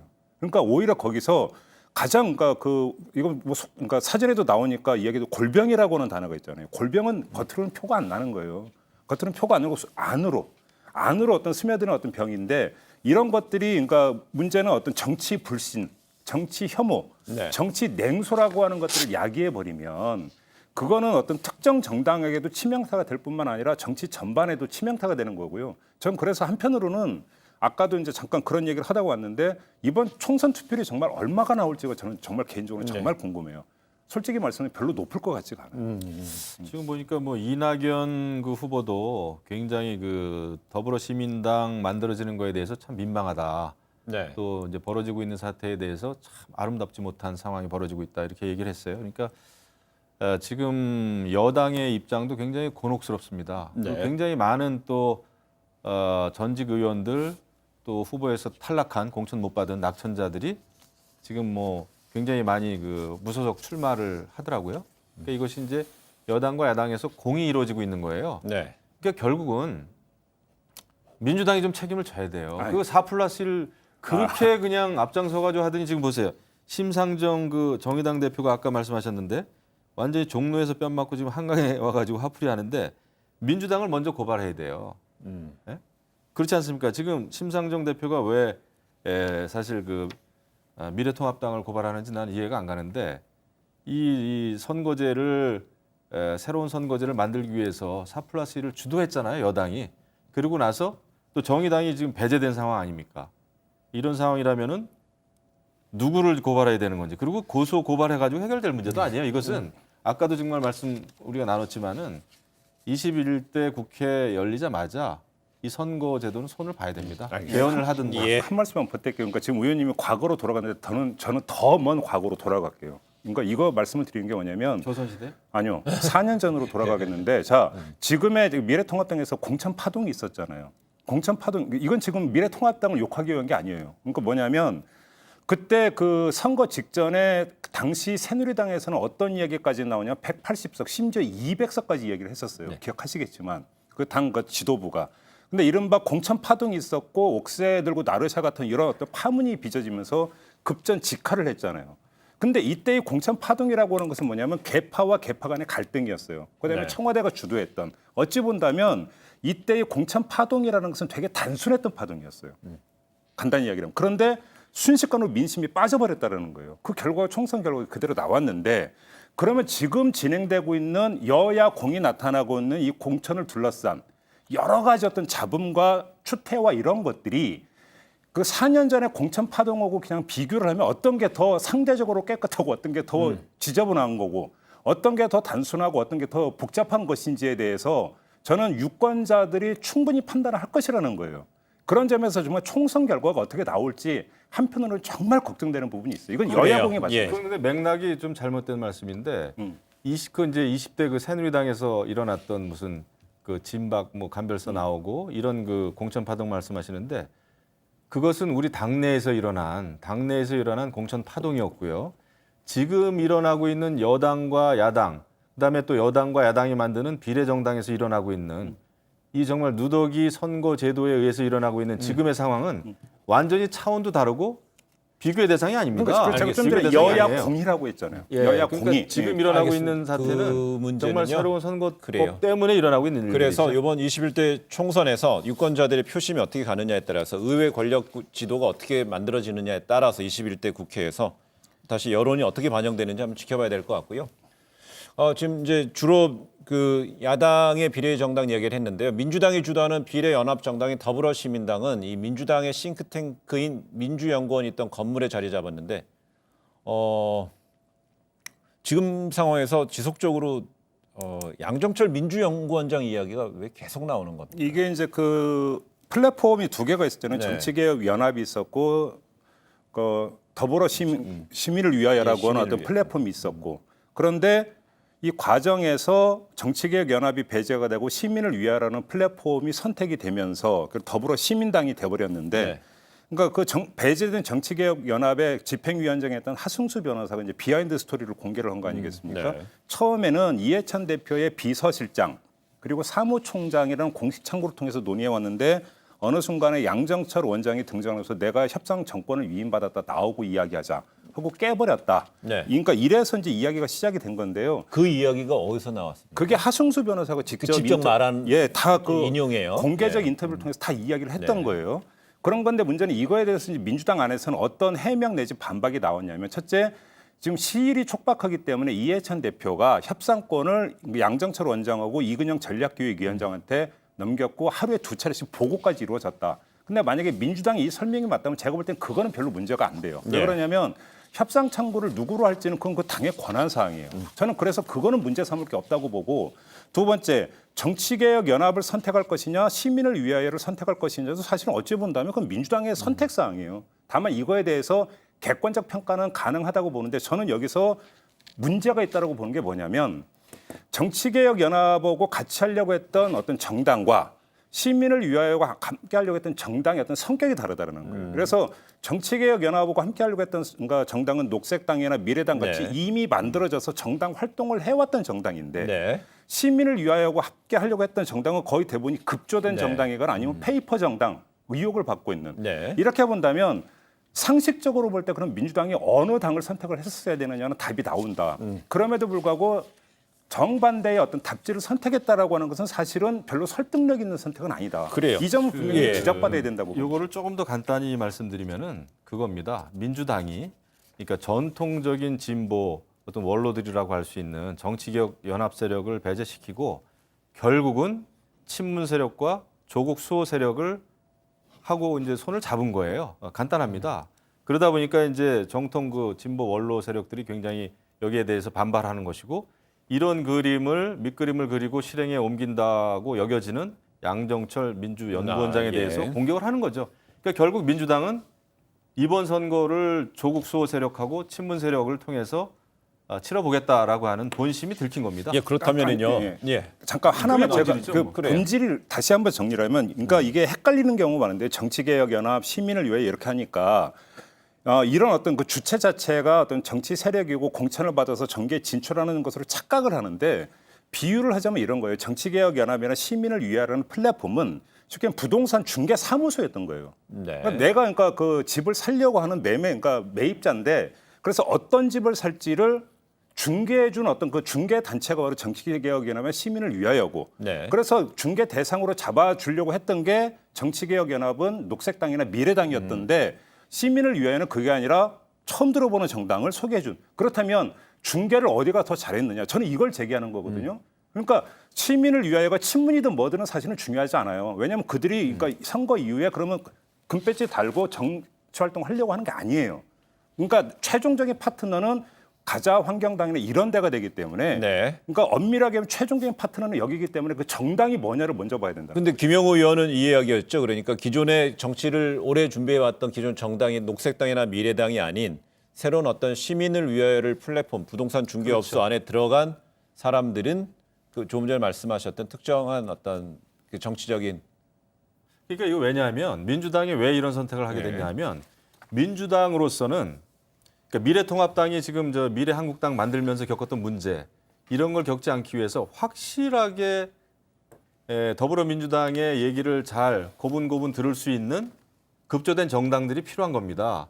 그런데 정치개혁연합은 거기에는 굉장히 진보 원로들도 계시죠. 그렇기 때문에 호락호락하지 않거든요. 이런 상황에서 조국이나 친문 세력 주로 여기서 급조한 갑자기 만든 우리는 뭐 이름도 잘 모르는 가자평화당 또 기본소득당 이런 당들을 비례연합정당에 참여시킨 거죠. 네. 그러니까 근데 다시 제가 볼 한번만, 때는요.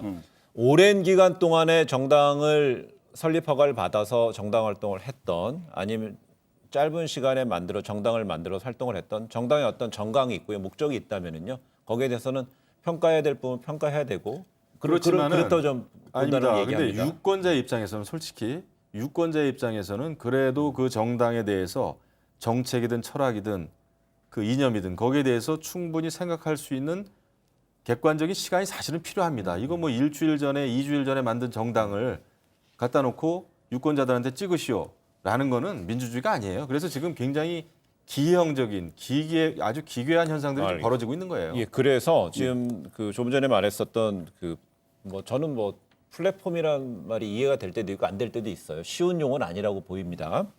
그래서 이제 정치개혁연합, 그래서 소위 이제 시민사회 원로들로 주축이 돼 있고 뭐 다양한 분들이 들어가 있는데 여기서는 그래 줄여서 정계련에서는 민주당의 결별을 선언하면서요 소수 정당과 연합해서 전략 투표를 검토한다. 그래서 소수 정당이라는 건 이미 언급했었던 뭐 녹색당, 미래당 등을 말하는 거죠. 그렇게 되면은 사실상 이런 어떤 정치개혁연합은 87년 체제로 따진다면 그때 이미 그런 어떤 시민사회의 큰 주축이 됐던 분인데 그래서 일각에서는 범진보 세력이 이번 그 총선을 앞두고 상당히 좀 분열하는 게 아니라는 진단도 있네요.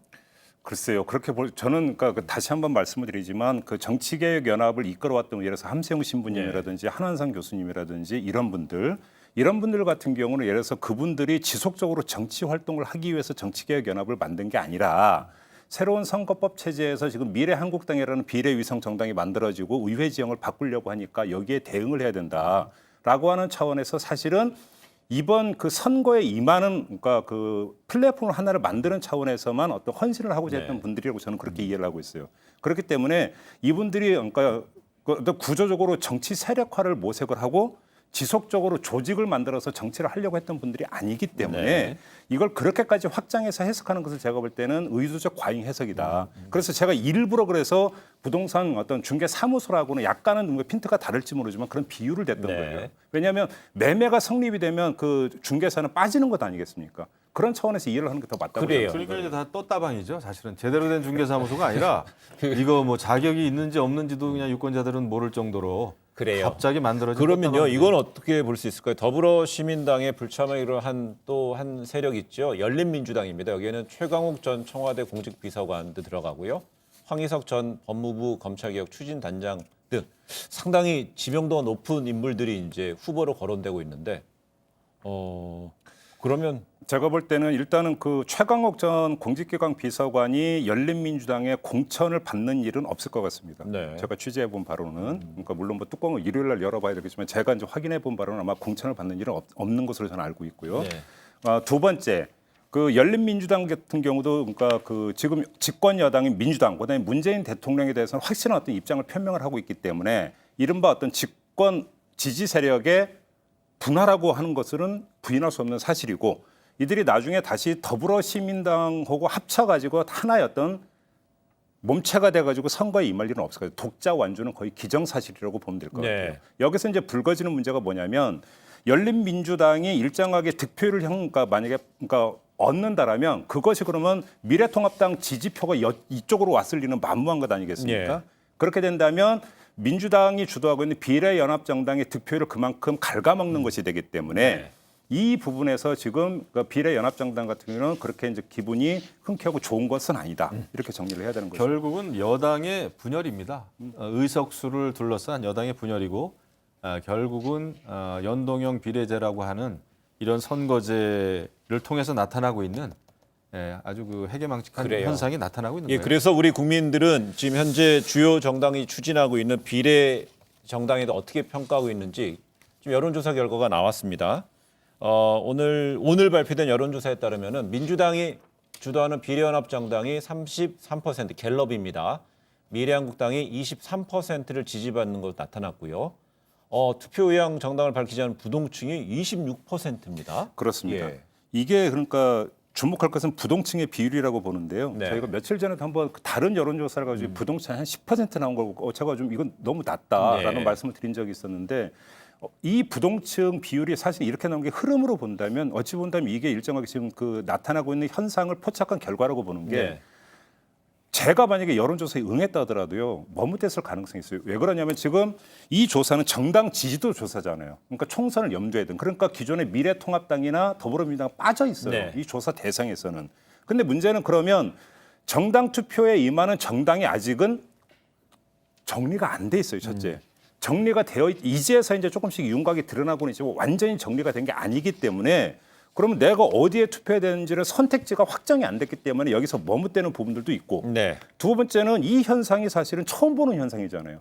급조돼서 비례 전문 정당이 만들어지고 있는데 이거는 지금까지 정당 투표를 했던 유권자 입장에서는 처음 보는 현상이에요. 네. 그렇기 때문에 여기서 낯섦, 여기서는 비판적인 건 둘째치고 이런 것들을 상태에서 상당히 유보적인 어떤 입장을 표할 가능성이 있고 그것이 부동층 26%라는 수치로 나오고 있는 거고 네. 그래서 제가 앞서서 말씀드린 저는 투표율이 그러니까 되게 관심사라고 이야기를 했던 게 이 부동층에서 막판에 가서 마음을 정해가지고 투표소로 가느냐 아니면 이건 좀 아닌 것 같다.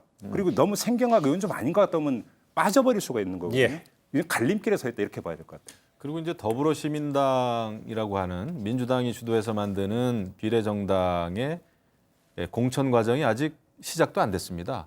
그게 시작이 되면 아마 어마어마하게 유권자들이 혼란스러울 거예요. 예. 엄청나게 많은 그 충격이 있을 것이고 또 집안 싸움이 예상이 좀 됩니다. 그래서 지금 뭐 여론조사 결과가 큰 저는 의미가 없다고 봐요. 그러면 그 조금 전에 더불어시민당 그리고 또 열린민주당 그래도 뭐 우리 흔히 뭐 네 글자로 단일 대우해서 갈 가능성도 배제할 수 단일 대우가 쉽지 않은 게 이 비례정당의 특성이 결국은 의석 싸움이거든요. 네. 이것은 지역구도 아니고 정말 검증 없이 오는 많은 사람들을 비례 그 순번을 주는 거 아니겠습니까? 그래서 더더군다나 지금 이제 정치개혁연합에서는 또 반대하고 있고 또 심상정 정의당이라고 하는 또 변수가 예. 있죠. 이런 상황에서 과연 이 민주당이 주도하는 이 비례정당이 순탄할까? 저는 순탄하기 어렵다고 봐요. 알겠습니다. 저희가 오늘 뭐 정치 2회 것 잠시 하나만 다뤄볼 텐데요. 윤석열 검찰총장의 장모 최모 씨입니다. 근데 최모 씨의 은행 잔고 증명서 뭐 위조 혹은 위조 의혹을 놓고 지금 계속 뉴스가 나오고 있는데요. 검찰이 어제 그 장모 최모 씨의 동업자였던 안모 씨를 불러 조사했는데 안 씨가 저희 JTBC 취재진과의 통화에서는 최모 씨의 어떤 잔고 조작 의혹을 또 언급을 하면서요. 계속 이야기가 되어 있어요. 지금 시점에서 이야기를 저희가 왜 하냐면 이번 사건을 의정부지검 또 중앙지검 서울지방경찰청 세 곳에서 지금 수사를 하고 있어서요. 그러니까 일단 이게 왜 시점상도 그렇고요. 그렇습니다. 일단 이게 상황이 되게 복잡한 예. 거기 때문에 최대한 단순하게만 말씀을 드리면 첫째 단순하게 이렇게 왔다 갔다 해요. 잔고 증명서가 위조된 것은 명백한 객관적 팩트예요. 예. 그것도 인정이 되고 법원 그러니까 그 이전 재판에서 나온 이야기예요. 네. 지금 다툼이 뭐냐면 잔고 증명서 위조의 어떤 주종 관계예요. 그러니까 누가 주범이고 누가 종범이냐라고는 비유적으로 이야기를 하면 네. 거기서 그러니까 이 윤석열 총장의 장모인 최 씨는 동업자인 안 씨가 조작하라고 시켰다라고 하는 거고 그다음에 안 씨 같은 경우는 무슨 얘기냐? 그러니까 그 최 씨가 그러니까 주도적으로 주책을 해서 위조한 것이다. 이 주장이기 때문에 지금 맞서고 있는 건데요. 이거는 검찰이 가리면 될 일이에요. 네. 검찰이 가리면 될 일인데 주목해서 봐야 되는 것은 이것이 의정부지검에서 지금 수사를 하고 있는데 5달 동안 묵혀놨다가 네. 공소시효가 지금 2주도 이제 그 시간이 계속 2주도 아마 아닐 거예요. 며칠 안 남았는데 이제서야 지금 수사하는 식으로 지금 나오고 있으면 이게 납득이 되느냐라고 하는 것들을 지금 그 제기를 하고 있는 거죠. 네. 그럼 도대체 5달 동안 뭐 하고 있었느냐? 요거에 대해서 사실은 검찰이 답을 해야 되는 거죠. 근데 이런 가운데 보니까는요. 또 한 보도에 따르면 윤석열 검찰총장이 장모와 관련된 수사에 대해서는 보고하지 말라 지시했다는 보도도 있고요. 그거는 뭐 윤석열 총장이 잘한 일이죠. 이 수사가 진행 중인 거에 대해서 자신에게 또 자신의 또 장모 아니겠습니까? 네. 그걸 보고하면 안 되겠죠. 그런데 문제는 말씀하셨지만 왜 이 시점에 이런 일들이 벌어질까? 결국은 윤석열 총장에 대한 윤석열 세력의 압박이죠. 저는 이 고문에 가까운 압박이라고 생각합니다. 더더군다나 윤석열 총장의 장모 일 아니겠습니까? 그래서 이것은 윤석열 총장이 결국 살아있는 권력들에 대해서 여러 가지 검찰 수사를 벌이니까 이거에 대한 어떤 이것을 달갑게 생각하지 않는 세력들의 압박이 아닌가. 정치적으로는 말이죠. 정무적으로는 저는 그렇게 판단을 하고 너무 좀 치사한 거 아닌가 생각이 들어요. 왜 진작 안 하고 왜 이 시점에서 더더군다나 선거를 바로 앞두고 말이죠. 이런 일이 벌어진다는 거에 대해서는 이해하기 어렵다. 제가 그게 짧게 2가지만 말씀드립니다. 이 문제를 공개석상에서 최초로 제기한 주인공은요. 미래통합당의 장제원 의원이에요. 2년 전 국정감사장에서 혹시 기억하세요? 영상 많이. 거기에 대해서 윤석열 당시 서울중앙지검이 버럭하던 장면 많이 돌았죠. 네. 그러니까 첫째, 그러면 이미 2년 전부터 제기가 됐는데 검찰은 꼼짝도 안 했어요. 2번째, 왜 총선 직전에 하느냐라는 이야기가 나오는데 제가 좀 전에 말씀드렸잖아요. 의정부지검에 넘어간 게 5달 전이다. 그러면 5달 동안 묵혀 있다가 총선 직전에 움직이는 거 검찰이에요. 그럼 이걸 도대체 어떻게 설명할 거냐? 여기에 대해 답을 하라 이 얘기죠. 그런 정책을 해석할 수 있는 여지 충분히 있다고 생각해요. 네. 하지만 그 전후 과정을 쭉 흘러서 보면은 검찰이 몇 지점에서는 우리는 왜 그때 안 움직였는가? 이거에 대해서는 답을 해야만이 의혹이 풀린다 이 점인 거죠. 근데 김평론가의 진단은 검찰이 이 사건에 대해서 관리를 하고 있다 그렇게 보시는 건가요? 그러니까 5달 동안 묵힌 게 뭐 나한테 보고하지 말라고 했는데 보고하지 말라고 해서 그러면 마음대로 수사해도 되나 보다라고 정말로 천진난만한 집단인가라고 하는 것도 상식적 의문이겠죠. 당연히. 네. 그런 점에서 바로 그 점에서 윤석열 총장이 뭐라고 멘트를 했던 그게 중요한 게 아니라 눈치 보고 있는 거 아니냐. 이렇게 된다면 이것도 검찰권이 지금 제대로 행사 안 되고 있다라는 얘기가 똑같이 적용이 될 수 있다. 이런 문제식이 깔려 있는 거죠, 여기에는. 네, 지금 이제 며칠 있으면 총선 후보 등록이 되잖아요. 네. 그리고 이제 검찰은 이제 부지런히 지금 전국 단위에서 선거 사범에 대한 거를 계속 들여다보고 있지 않습니까? 그렇죠. 지금 뭐 이 사건과 별개로 윤석열의 검찰 대검은 선거 사범에 대한 속도를 계속 관찰을 하고 있고 실제 움직이고 있을 거고요. 총선 이후에 이 부분의 어떤 결과물에 대해서 선거 사범의 결과에 따라서도 21대 국회 진영에 대한 영향이 있겠죠. 당연하죠. 뭐 선거가 끝나면은 많은 선거 사범에 대한 검찰 수사와 또 재판이 일어나고 있지 않습니까? 네. 그래서 또 이제 보궐선거가 일어나가는 것이고요. 여기 뭐 지켜봐야 되고 개별 사건에 대해서 저희가 이러쿵저러쿵 이야기하기는 지금 좀 어려운데 네. 왜 이 시점에 윤석열 총장의 장모 일을 지금 또 경찰도 또 하고 있고 세 군데서 지금 하고 있다는 거 아니에요? 글쎄요, 저는 뭐 도무지 윤석열 총장에 대한 압박이라고 봐요. 예, 초질관 압박이라고 보시는 거고요. 압박이라고 봐요. 예. 알겠습니다. 그래. 네, 시청자 여러분, 코로나19 비상특집 전용호의 뉴스 오늘은 여기서 마무리하겠습니다. 저희 다음 주 월요일 오후 1시 55분에 찾아뵙겠습니다. 시청해주신 여러분 고맙습니다.